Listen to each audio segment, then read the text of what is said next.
Okay, we are officially live. For everybody watching, this is Bishop Omar Jahwar, and I try to describe him to people, and I always fail. So, Bishop, I'm going to let you take the reins on this one. Explain to people who in the heck you are. Well, first, thank you for having me on. But Hannah, I am a bishop. I really am a pastor. I think people think that's just something that I say, but I really have a church, Kingdom War Legacy Church, and the work I've been doing over the last 20 years in my more secular assignment has been believing that violence, especially senseless violence, can be eliminated. It does not have to be a natural part of urban culture. So I've been doing that through working with individuals who are gang leaders and people like that. And then that work has caused me to venture into different areas of civility in society that says there are ways that we can create a better society. And so that's what I do. And then I come on shows like yours and just hang out. But that's I told you we're just going to hang out and solve all the world's problems. So, I got no uh, problem. nothing too tough. Um, when you describe what it is that you do in this world, I imagine uh, a little Bishop Omar when he's 5 years old in kindergarten, and somebody's saying, "What do you want to do when you grow up?" What was your answer when you were a little boy? No one has ever asked me that. That is a very, very brilliant question. I remember being 5 years old, and I remember writing a word. I don't know why I wrote this, but I remember writing words on my friends. And it was which was a very unusual statement. And Mhm. so my teacher asked me, what did I mean? And I said, I just believe that I am supposed to use words to make friends. I don't know why I said that. And I was just like everybody else, but that I remember that moment very well. My teacher, who has passed away, her name was Mrs. Handy, because she took me to all of these her colleagues and said, say what you wrote. And I was, I'm five, like, I didn't know why, but I knew that my job was to use ideas. I just knew that, and that was very interesting because I was very young when I wrote that. Words are, I love that you say that. I'm a journalist and a writer, so I believe words are very powerful. Especially, I think when they're written down, it takes it's a new level of power because it's always there, especially in this world. Um, what as we look at in this current moment, and then I want to step back and I want to give more on your background, but this current moment of words, Hmm. how they are received, how they are intended. If you say the wrong word, it can be the end of somebody's career, or Hmm. the ramifications can be so high. As somebody that has such a connection with words, what's your assessment of this current moment? That because of um, the closeness of our social construct, we don't have room to make a mistake and recover because social media, because everything is at a hyper speed. It's making us not have the depth in what we say, but have the effect of a depth in what we say. Mm. So that is a very, very tricky conversation that we are always having. I was telling a friend of mine, I said, "Mary, I remember when we used to write a note and say, 'Do you like me, yes or no?' And then they had to check the box and you had to wait all day to see.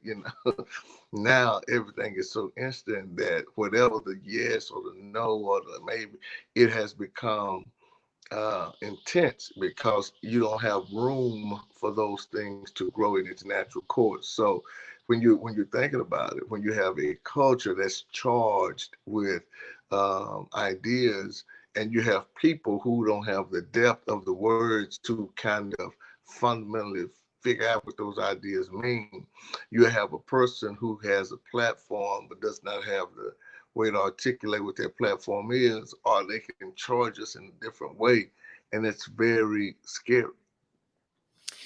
So before we And I was I'm joking, but in some ways not saying that we're going to solve the world's problems. The people I invite to this format are people that I think are solution oriented and Yeah. people that I believe I can learn from. So I'm excited for this. Before we get to talking about this moment that we're in and where we need to go, uh, I would like to hear about your background. Yeah. One of the things that sticks out that people always bring up, one of the ways that I think you first really kind of broke out and started getting attention was your work. It was in the 90s, I believe, between rival gangs here in Dallas. Yeah.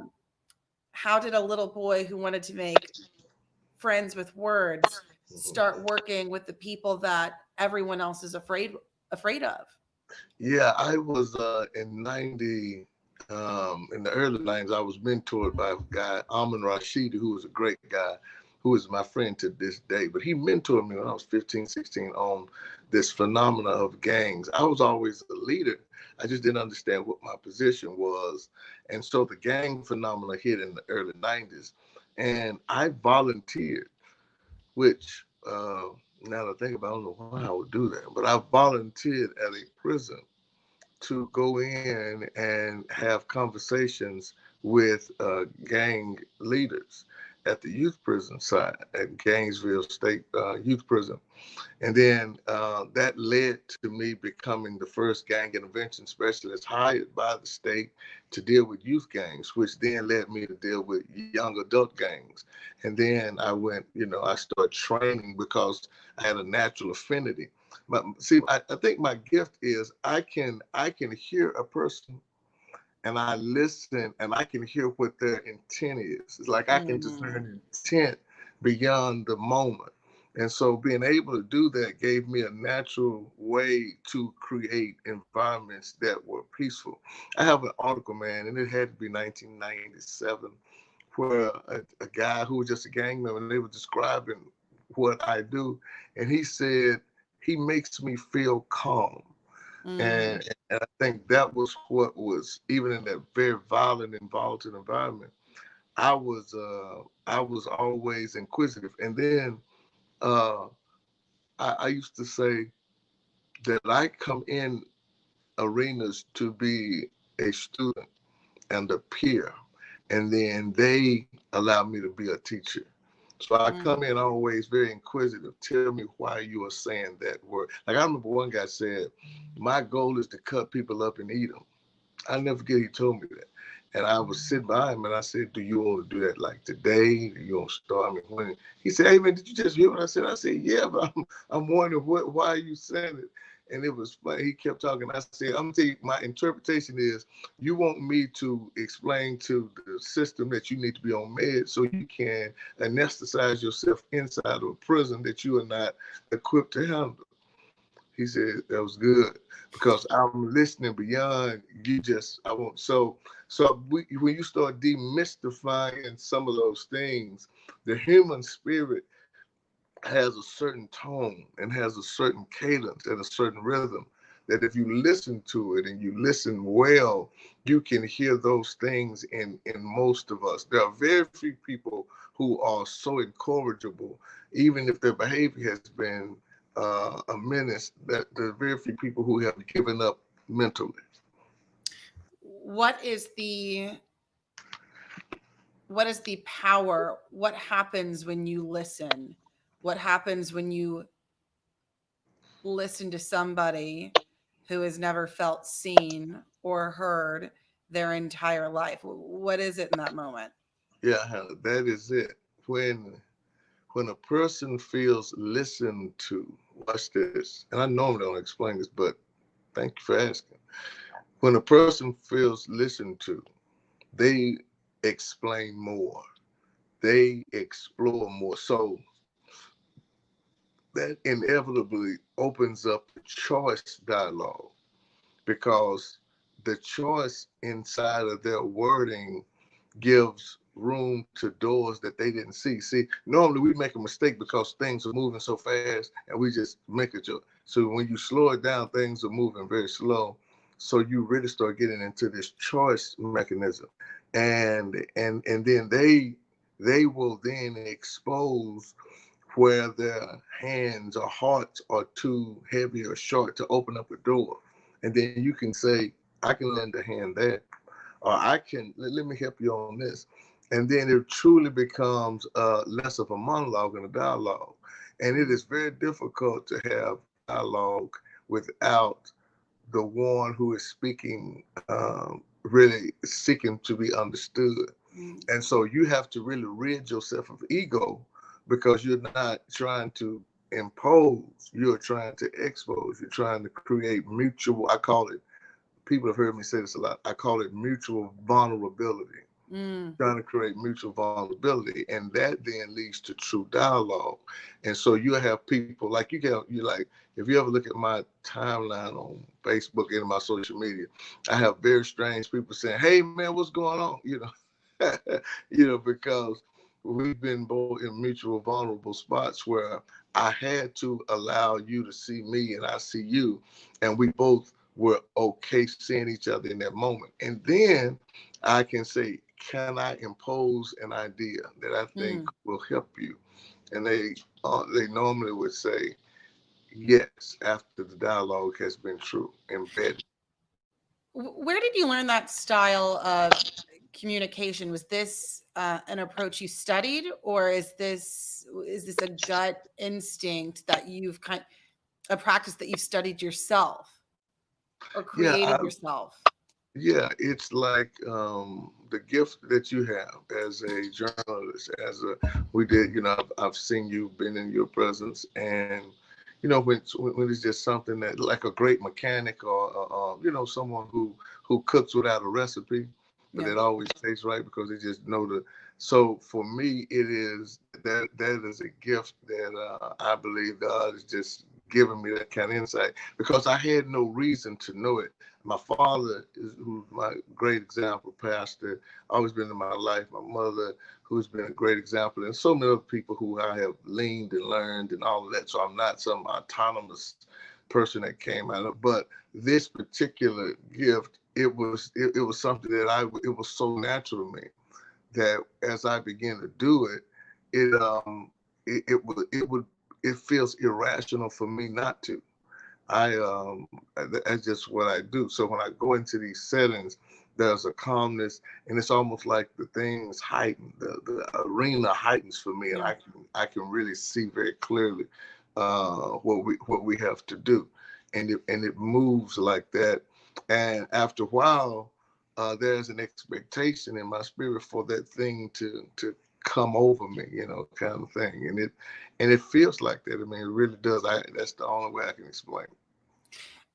What did, the son of a pastor, what did your parents think when, as a young man, you start devoting your work in some of the most dangerous neighborhoods with people that are labeled the most dangerous people? What did they think? Oh, it was a very rough conversation.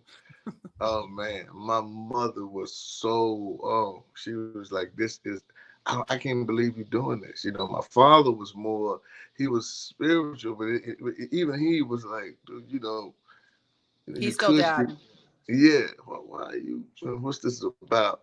Because, and then initially when I was doing it, there was no playbook. The playbook Mm. was just instinct. And then, you know, and then I would furlough these guys from prison, and I had to write the governor and others to allow me to take, because these guys' prison record was such that they should not be out.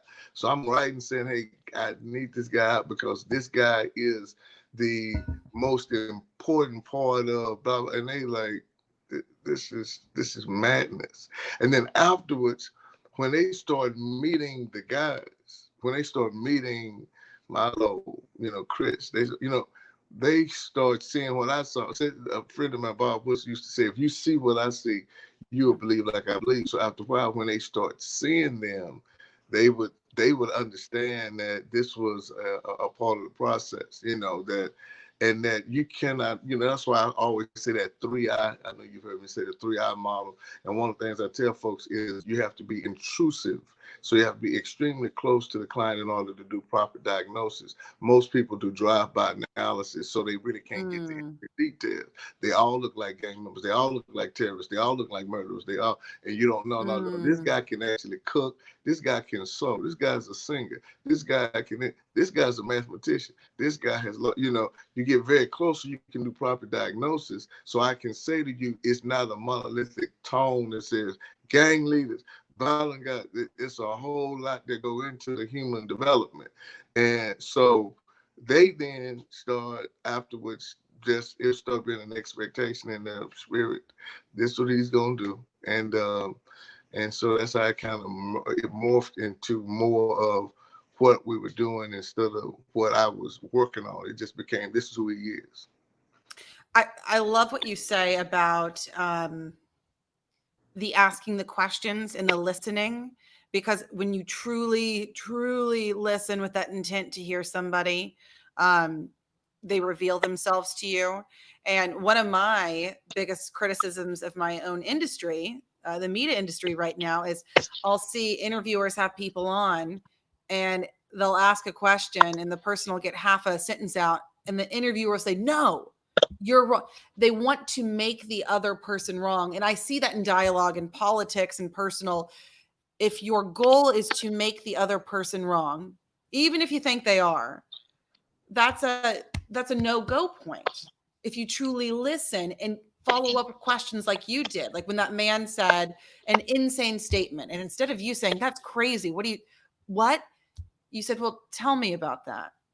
And then all of a sudden we start getting to that truth. But it's that's what frustrates me more than anything. It's this, everybody when you make somebody else wrong, you're not going to move forward.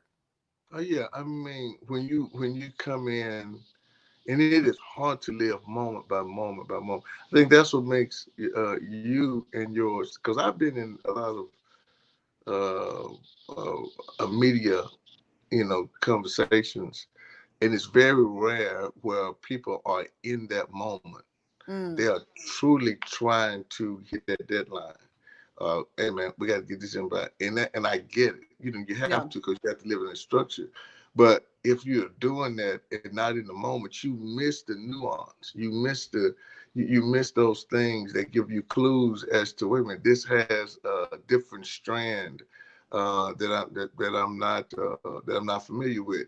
And so yeah, you really, I feel the same way. And I'm gonna tell you, and I try not to be an open critic of institutions and other, but that's what you have a lot of times when you have rehabilitative sources. They have become trained to say, let me figure out a prescription before I really diagnose the patient. So I'm Mm, trying to make you fit my prescription rather than really explore your diagnosis, which is time consuming. It wears you out. Your spirit gets worn out. My guys, they'll tell you. I tell them, if your spirit is not broken and rebuilt in a process of a real life experiment, you've not done it. Because I'm telling you, there's no other way to do it. It's almost like mm. you got to get at the same pace. You got to stay at this pace a lot. So you have to renew yourself in order to do this, because it will drain you here, and your heart is going to be broken and it's going to be rebuilt, and you're going to have high expectations, and you're going to have all of that. You're going to be questioned, and that's how that's what you do. And if you don't do it that way, you will not succeed doing this. One of the questions that I ask myself, I ask when I have conversations with the big man upstairs, and I still don't really have an answer to, and I'd love to hear your thoughts. Um, what is forgiveness? And we apply it to ourselves, and then we apply it to others. Because I think about some of the men and women that you work with that have been rehabilitated, and if they don't forgive themselves, they can't you can't move forward. But then it's also the idea, as we move through the world, we are wronged by people, whether we know them or not. What is forgiveness? And maybe put your bishop hat on for this one. Yeah, forgiveness has two layers. The first is the reset of your own spirit from the violation. See, the first thing to forgive, your spirit has to release the violation so that it does not become the current music, the current score in your life.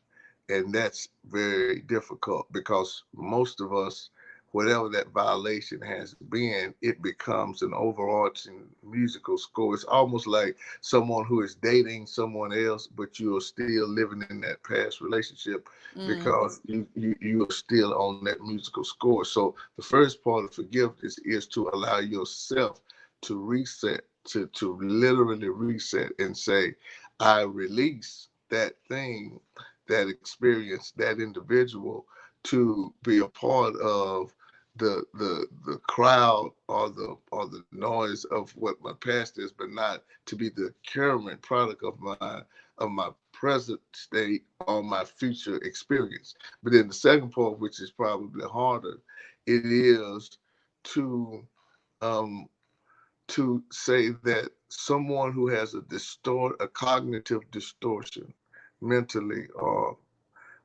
violators, that they still belong in the unadulterated human family, mm, that they mm, belong there without restriction. They belong there without a cap on it. And my forgiveness allows me to see them in the same position as I saw them before the violation, mm. with no limit. So she broke my heart, but my heart will mend, but I will not look at this person or that person as in that violation. Now, that's a great statement, but that's a hard walk because Yeah. you keep watching and looking, and when people don't show repentance, it's hard for us to assess those kinds of ideas. So this is what I say.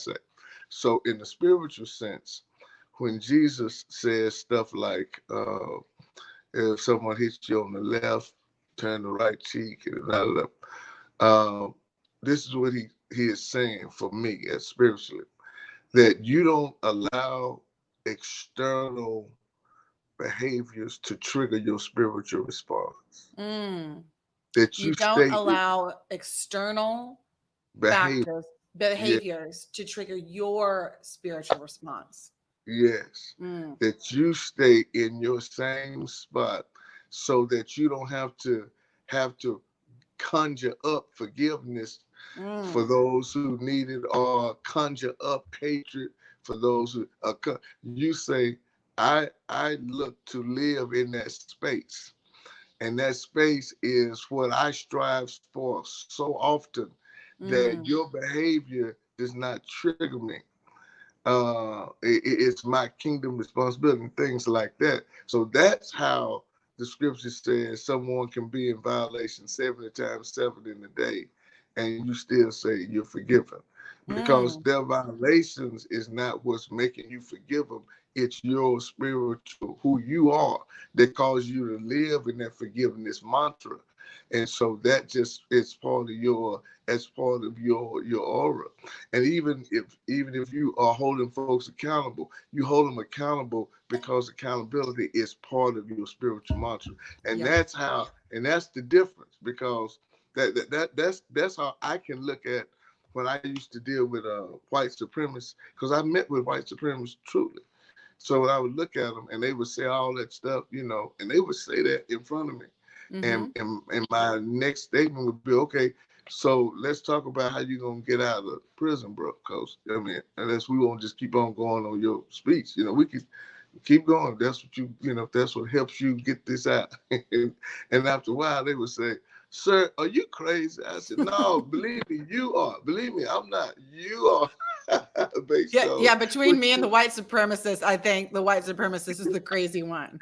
Yeah, and I would say that, and then friends would start laughing. who was supposed to like stop laughing. I said, no, man. I say, man, let me just tell you, all of us in here think something is wrong with you, but we love you anyway. So we can just go keep Mm. talking to you as if you are, until we get you to zero. We do this bargain. I say, until we get you to zero. And then after a while, they would then come back and say, well, I remember when I missed Mr. Omar and I was showing that, blah, blah, blah. But man, I'm glad and it turns into this whole different nuance. Now that, like I said, that is not easy, and that has to be a Yeah. practiced idea. But that's my help in my forgiveness dialogue with you. I love it. I've taken several mental notes. Donald Perry is watching, and he is a chaplain, I believe, because he either works within prison reform or he's at a chaplain at a hospital. But either way, he was asking if you have any publications about work with healthcare chaplaincy. So doing that spiritual work in a healthcare setting. Do you have any books or recommendations on something in that realm? Yeah, I would Henry Nowen. Um, and the book is escaping my mind, but Henry Nowen, Nowen, he was someone who was captured in the Nazi camps, and he developed this whole different psychotherapy that's beautiful. And what he says is you have to be immersed in the human condition in order for you to truly bring a compassion. So he was like, compassion compels us to grieve with those who grieve. He goes into this, but Henry now is a great author that I used when I was dealing with those people who were in those very, very, very dark places. And if him being a chaplain, I know he knows this. As we start trying to deal with those who are facing things in the human side that are insurmountable, you have to create pockets of hope so that they can handle days of despair. I used to say Mm. that you have to create pockets of hope so a person can handle days of despair. Because if you're looking at a long prison sentence or a long sickness or a long, how do you have to create certain little moments, and those moments will remind you that another moment may exist inside of your journey. And I don't know where your journey is going to lead you, but my role is to walk you through it. So very good question. I know exactly how he feels because I used to work very, very close with all of the chaplains when I was working in the prisons and in the hospitals, Baylor, and so that's why I use Human Hours. But I just can't think of in search of a. I But forgot. Henry now, and I put the name, I wrote it in the comment so he can say, so the name of the author that he can look up. And he said Henry Nouwen was a Holocaust survivor, correct? Yes. Okay. So I put that in the comments. Um, when you look at the world right now, what do you see? Well, I see that there is a belief system that's budding that says the status quo is no longer acceptable, and that it will not go back to what it was.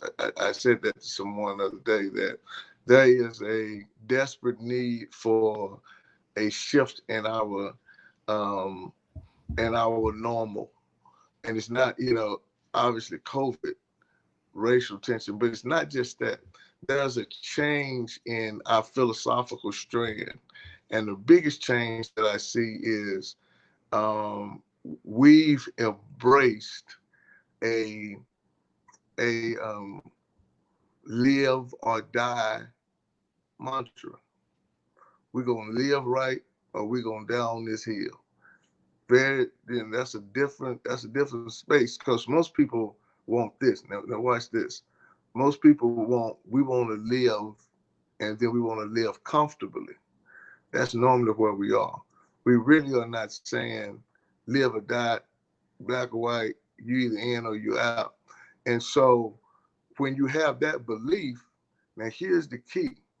That belief, without truth being its foundation, can get us into some very dangerous and um, misguided circumstances.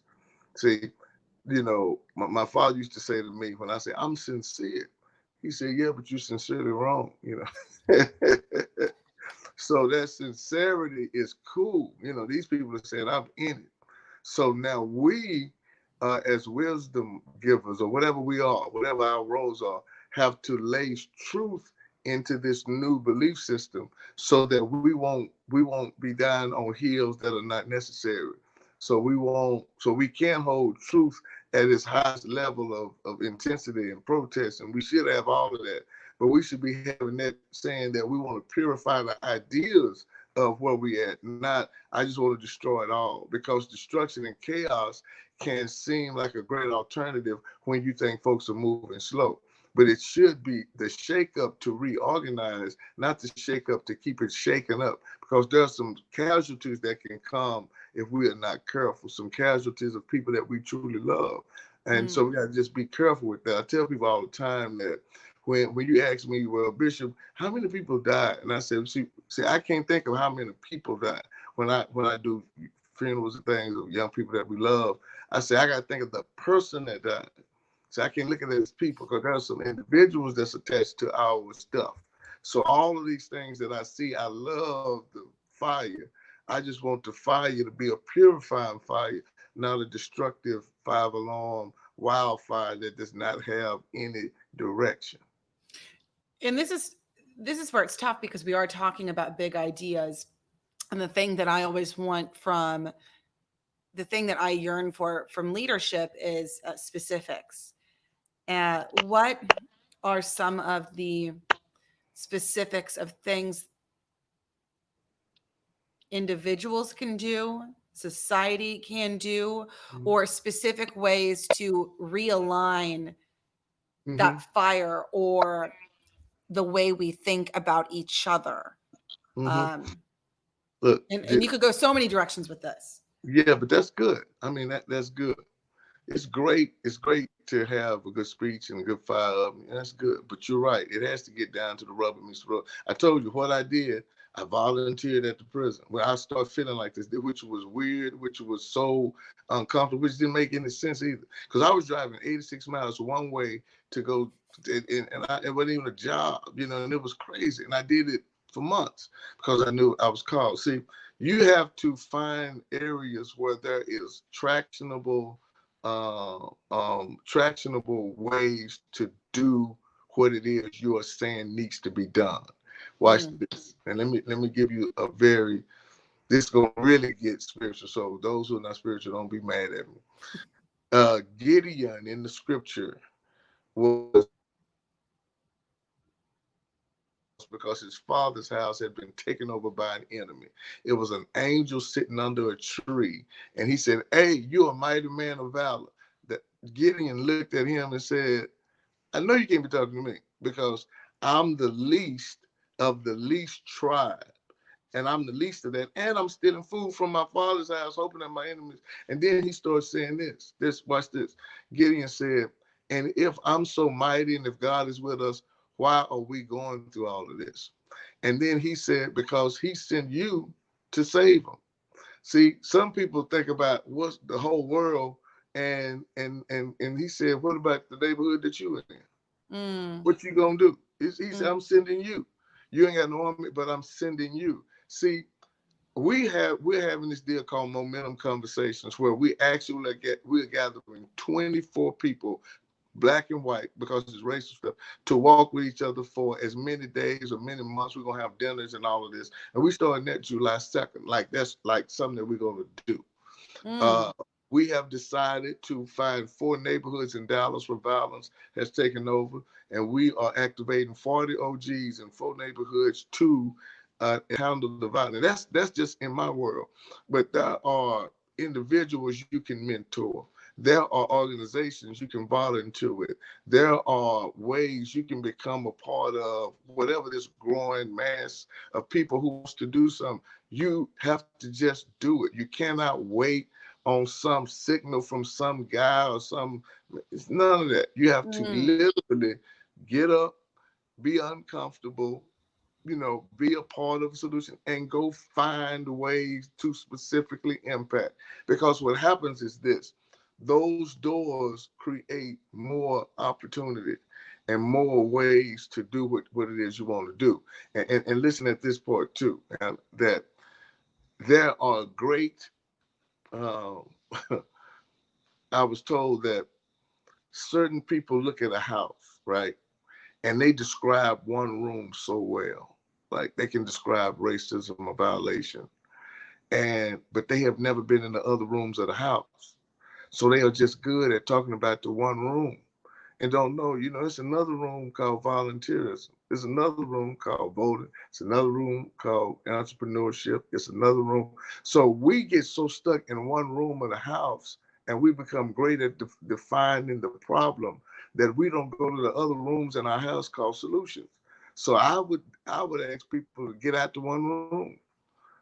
They asked me about, what about the crab in the bucket? I said, well, get out the bucket. Go and find other ways that are so specific to what you're dealing with, and it will reinvigorate your spirit. You'll start saying, I wake up at finding the next adventure that I can be a part of, which is so refreshing. And again, it is disappointing. It does hurt you sometimes. It does make you vulnerable. But that's the only way we truly get through this. I tell people, I know I'm talking a whole long time, but No, I tell no, people, go. yeah, it's just like COVID. You don't have to have the cure, but you got to be all in for the cause. See, you got to say, I'm doing everything I can to ensure that this is the curve is flattening and all of that kind of stuff. That's the same way you got to do with this. I, I so many things that you said. I love with that, and I think it's important. So I can look at myself and say, okay, what do I need to change? I can look at the communities I'm a part of. One of those communities is the community of journalists, and it's funny what you say because it aligns with my philosophy on communication and news. Is that often I think my industry covers the bad and the problem very well. We will cover the problem and we will let you know the bad all day, all night. And that's important, right? You need to go to that room and say, okay, this is happening. But what about the other rooms, about the people building the solutions, trying things out, the people that have something to teach us? I love that metaphor that you use, staying in that one room of the problem. You ignore the rest of this beautiful house, and you should be going to all of it. And just because you go to all of it does not mean that you are denying the existence of that room. Mm-hmm. Mm-hmm. You're putting it in perspective. That that really put it in great perspective for me. Um, do you have a prayer that you say, or does it change every day? In this moment, I'm wondering what your prayer is. Yes, I do. I always pray that we find the energy to to connect with those who believe in redemption. Mm, That's my prayer. That's my daily prayer. That we that and in other words, God don't allow us to lose hope, because you can feel messianic until you realize you're not the savior, but you can feel like it. And then you feel overwhelmed as if, man, I'm out here by myself. I was on with some prisoners, hopeful prisoners on yesterday. We did they have this deal called the huddle up. And these are about 60 or 70 guys and ladies and whites, black, Hispanics who just came out of prison, and they're trying to get their feet. And I told them that no matter what you are going through, someone went through it before you. So if they made it, you can make it. mm. So my prayer is to find those ones who are looking for me as I'm looking for them, so that we can affirm that we can make it. Because that's the one thing that that I know to be true. Iron sharpens iron, men sharpens men, but right spirits give you hope. See, when I received that hero award. You had no idea of everything that I went through in my spirit. I was really at a very weakened physically. I was weak. I just went through a traumatic health scare, and it strengthened me. It strengthened me to know that you was looking for me and that my friends were looking for me and that other people believe that this was, you're going to make it. Those kinds of human experiences is what I pray for all the time, because it can do for you what words, sermons, actions cannot do, because it makes you believe again Mm. that this can get better. We're gonna make it out of this. And that's what you gotta know when you're doing this kind of work. Some of us who are social entrepreneurs and social purveyors of hope, we have to be renewed. Only inspired people can inspire people. So that's my one prayer that I pray all the time. A lot of people are liking what you're saying. Nakoa says, so good. Lou Brockman said earlier that he's totally in agreement with the bishop.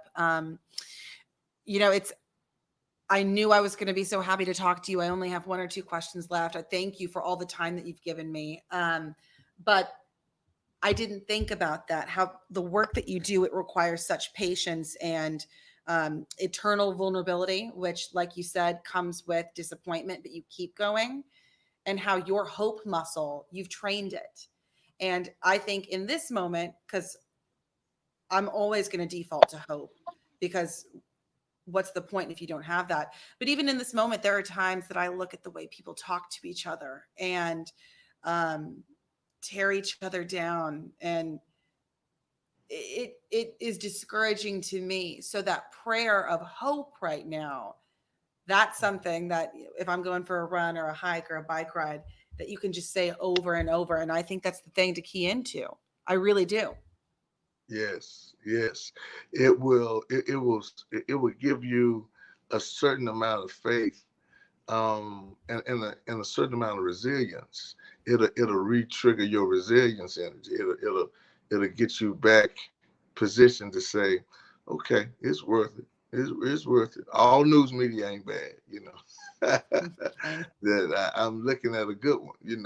You start saying stuff like that because you need it, man. If we don't know anything after this, Deion Sanders told me something. He said, Pastor, if we come out of this huddle that we've been in this last 4 months running the same place, something wrong with us. If we come out of this moment here and don't change, something's wrong. And I just believe we are better than that. mm, I got the chills when I heard that. That's so good. Yeah. Um, so the way we set this up was, so I've done stories with Bishop, but we named him one of our Rise and Shiners. This is a series I do, and we go undercover and just honor people that make the world a better place. That's how I started to get to know you. um, but the last time I saw you was at a prayer vigil for George Floyd, and there were police officers kneeling. There was white families that looked like they came straight from the suburbs kneeling. There was black people, families, Hispanic. I mean, I saw people with the gay pride flag. I had never seen such a diverse group. In that moment when we kneeled for 8 minutes and 46 seconds, I remember thinking, because I can't wait when I do die and go up to heaven. I've got so many questions for God, but one of them is, why do you do things in the most unique ways? This man's life, George Floyd's life, I looked at that and I said, oh my gosh, do you think when he was alive, he would ever have any idea what his life has done? And I thought, only God, only God. I mean, what are your thoughts on that? I used to say, if God is good, or if God is all powerful, how could he allow a tsunami? Or how could he allow George Floyd? Or how could he? Now, I would say that, and I'm saying it as a pastor, Yeah. and I would never bother my mind. And I never forget, I read this Christian philosopher who said that in order for there to be the beauty of a free experiment called humanity, that there must be the optionality of all of these things, both bad and good. But as we look at the worst, always remember that those surprising things that are the best come from that same space of freedom. So we looked at the worst 8 minutes and 46 seconds of our life, and then I saw one of the best examples of the the connection that we have at that vigil that I was at with you, because I felt the same way. Mm. That look at this. This is not black white. This was truly humanity. This was truly spiritual.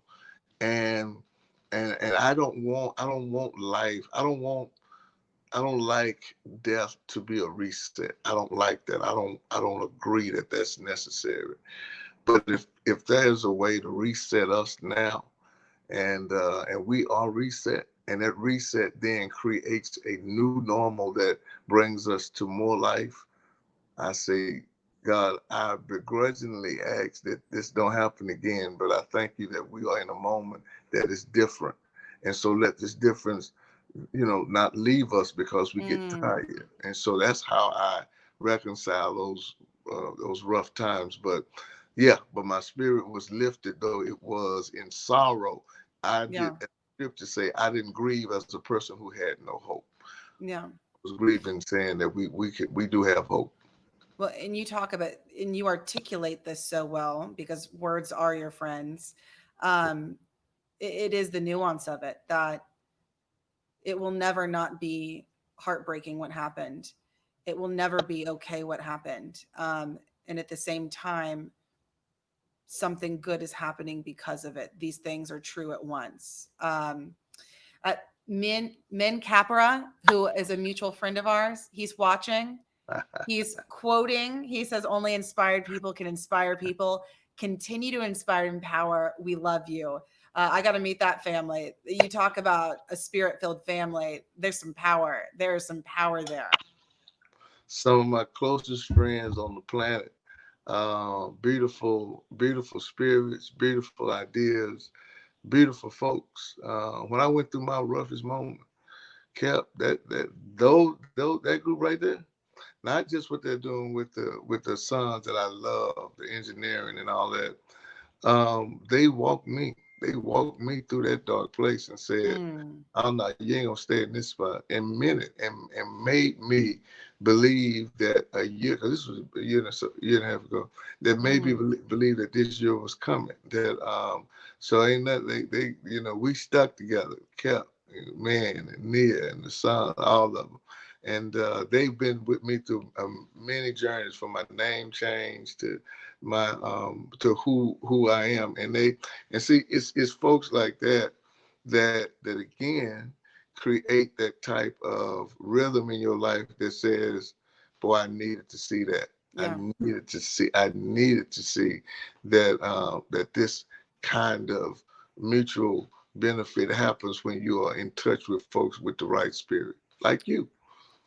Well, thank you for saying that. But I did a story on them and what you're saying about needing to see that. And for those of you watching that don't know, the Caparas started this business where their sons, the whole family, they do above ground vegetable gardens. They go and they install it. It's at a great price point. It promotes self sufficiency, healthy eating, being connected with the earth. It's a family business that started when the mom was furloughed. It started out of a moment of pain, and then they created this beautiful thing.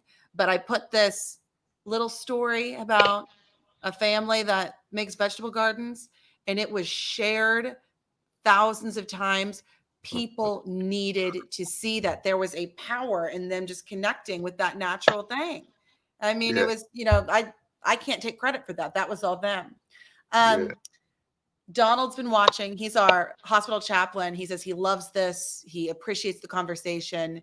So Bishop, I guess I'll end it by asking you, do you have any final words? Or how about this? What is the thing that makes you most hopeful? What is it that gives you that hope right now?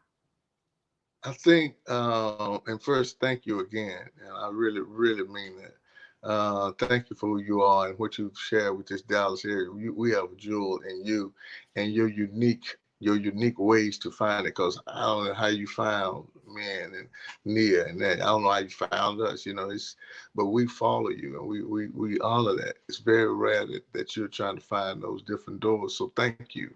But I think what gives me hope is that there's this new spirit and these younger ones that are inquisitive. Mm, They appear fearless. They appear edgy, and that's a good thing because see, my spirit says we can handle all that. What we mm, cannot handle is complacency and nonchalant, non-aggressive. Just we accept what it is. They truly have embraced the seeds, and it's coming with a harvest. I used to think, well, I'm looking at the harvest, and it was scary because I'm like, where are the leaders, and and I didn't know that they were going everywhere. Not that we were looking for one particular group. It was like, no, we all in it, and that's a great thing. So that brings me hope, seeing that the labor ain't in vain, and that there are those who come forth. It's almost like when in the scripture, a prophet was sitting in the cave and he said, "I'm the only one, man." And then another prophet mm. came and said, "Hey, man, there are thousands of us who have not bowed down. So be encouraged. You ain't by yourself." So I want to let people who are listening know that I know it feels like that. Yep. This is a very charged, polarized cultural moment, but there are many who believe just like we believe, and this power will overtake the evil because evil will not win, not on our watch, because it's on our watch. So I love it. I love you, and I appreciate you. Oh, I love you and everything that you say too. And you know what I'm going to do in honor of you and because of this conversation, I'm going to ask more questions. I am going to give the benefit of the doubt. I am going to hand out forgiveness a lot more generously because of what you've said. And I am going to pray for hope times 10. Those are the things that I took from you that I'm going to apply in my day to day life. And so I thank you for that. Thank you. We'll do it together. I'm all right. Sounds good. Sounds good to me. You know what? I told you guys that we were going to solve the world's problems, and Bishop delivered. Thank you for everything. I'm going to sign off the live now, and thank you All for right. everybody that watched.